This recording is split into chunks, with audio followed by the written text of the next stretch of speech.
ఇదేంటో తెలుసండి, ఫిష్ అండి. మనం రోజు తెల్లపోయినా తినే రోజు మటుకు ఫిష్ తినాలండి.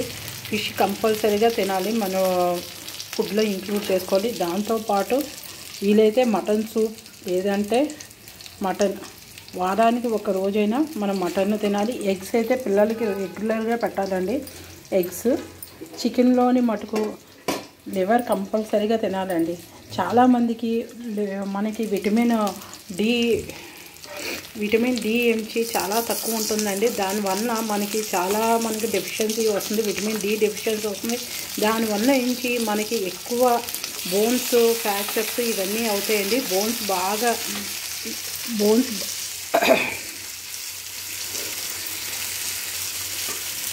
బాగా డెలికేట్ అవుతాయండి. బోన్స్ మనం జస్ట్ ఇలా పడిపోయినా మనకి ఫ్రాక్చర్స్ అయ్యేటట్టు బోన్స్ అంతా గుల్లలా తయారవుతుందండి.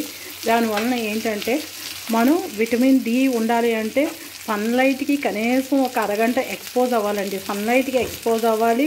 దాంతోపాటు ఫుడ్ కూడా మనం ఫిష్ కంపల్సరీగా ఇంక్లూడ్ చేసుకోవాలండి. ఫిష్ కంపల్సరీగా ఇంక్లూడ్ చేసుకుంటేనే మనకి హెల్తీ ఫుడ్. ఇప్పుడు మనది ఎలాగా అందరూ కూడా వీలైతే మటుకు విటమిన్ డి టెస్ట్ చేయించుకుంటే మనకి ఏ విధంగా ఉంది దానికి ఇది తెలుస్తుంది.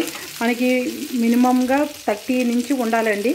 30 నుంచి ఉంటేనే మనకి విటమిన్ డి ఉన్నట్టు. 30 కంటే తక్కువ ఉంటే మటుకు విటమిన్ డెఫిషియన్సీ ఉన్నట్టు. కంపల్సరీగా మనం ఫుడ్లో కూడా ఇంక్లూడ్ చేసుకోవాలి. నువ్వుండ్లు ఇవన్నీ తినాలండి. నువ్వులు తినాలి, బెల్లంతో చేసే ఉండ్లు, గ్రౌండ్ నట్స్ ఉండ్లు, శనగపప్పు ఉండ్లు ఇలాంటివన్నీ తినాలండి, ఇంక్లూడ్ చేసుకోవాలి. పిల్లలు కంపల్సరీగా మనం ఇంక్లూడ్ చేసుకోవాలి. అంతా ఫుడ్ తిని అన్నీ తిన్నా మనకి డెఫిషియన్సీ అనేది వస్తుంది. దానివల్ల నుంచి మనం చాలా జాగ్రత్తగా ఉండాలండి. ఇప్పటి నుంచైనా పిల్లలకి మనం అన్ని ఫుడ్ మొత్తం ఏవేవి అనేది ఇంక్లూడ్ చేసుకొని మనం పెట్టడం చాలా మంచిదండి.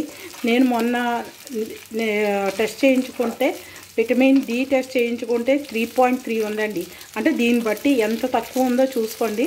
దాన్ని బట్టి మీరు కూడా తెలుసుకోవాలి అని అనుకుంటే ఒకసారి విటమిన్ డి టెస్ట్ తీసుకొని దానికోసం మనం తర్వాత ఇప్పుడు మనకి విటమిన్ డి తక్కువ ఉందనుకోండి, దానికి తగ్గట్టు మనకి విటమిన్ డి క్యాప్సూల్స్ ఉన్నాయి. విటమిన్ డి పౌడర్ కూడా మనకి కాల్షియం పౌడర్ కూడా ఇస్తున్నారండి.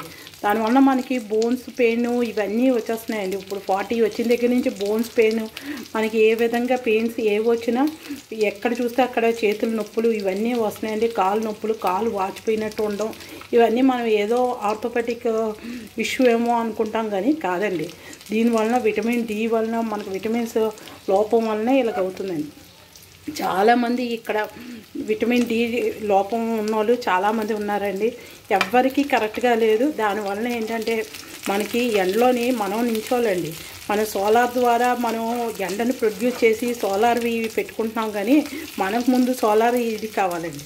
అది కావాలి అంటే మనం ఎండలో నించోవాలి. సోలార్ సిస్టమ్స్ పెట్టి కరెంటును ప్రొడ్యూస్ చేస్తున్నాం కానీ మనలోని కరెంట్ రావాలంటే కంపల్సరీగా ఎండలో నించోవాలండి. మనకు కూడా ఒక యాంటీన్ లాంటిది ఏదైనా ఉంటే సోలార్ సిస్టము మనది బాగుంటుందండి.